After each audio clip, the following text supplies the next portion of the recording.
Анан Венецианский комиссия бизге кенет атат. Конституцияңарды абайлагыла деп атат. Эми алар түздөн түз айтпайт, дипломатиялык жол менен абайлагыла, мына Албаниянын үлгүсүн көргөнсүңөр, Румыниянын үлгүсүн көргөнсүңөр. Бул өзү бир аз опурталдуулук деп айтканын кыргызчага которсок, эй, токтоткула, эмне кылып атасыңар? Мындай жол болбойт деп түшүнүш керек. Эми дипломатиялык сөз башкача угулат да.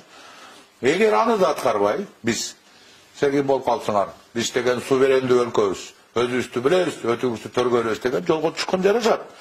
Бирок эгерде сенин чөнтөгүңдө каражат болсо, сенин бюджетиң бүгүнкүгө окшоп жетишпей турбаса, сенин дүң продукцияң абдан ашып ташып атса, сенин дефициттен профицитиң ашып атса, айтсаң жарашат.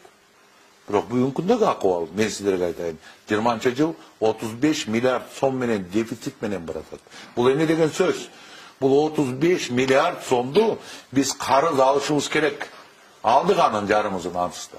Калганын күтүп атабыз керек гранттарды.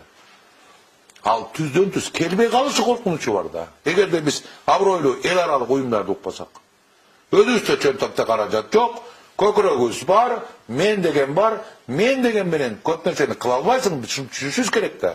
Баары бир биз алака кылып жашайбыз.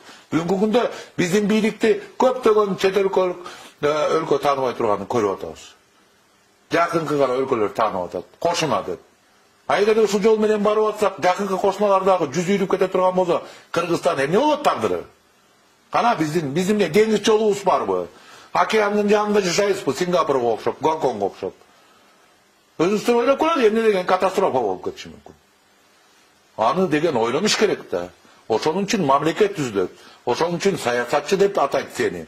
Ошонун үчүн сени саясаттын башында турган киши деп атайт, саясатчылардын башында. Демек адам ойлонуш керек, жоопкерчиликти сезиш керек. Аңдың деп болуп туруп, атка минип чаба бере турган болсок, чаба берсек болот, тияка, буяка. Бирок эл аралык майдаңда чаба албайсың антип. Ал жакта баары илгеришип, качандыр бир кезде өзүнүн заң мыйзамы чыгып калган.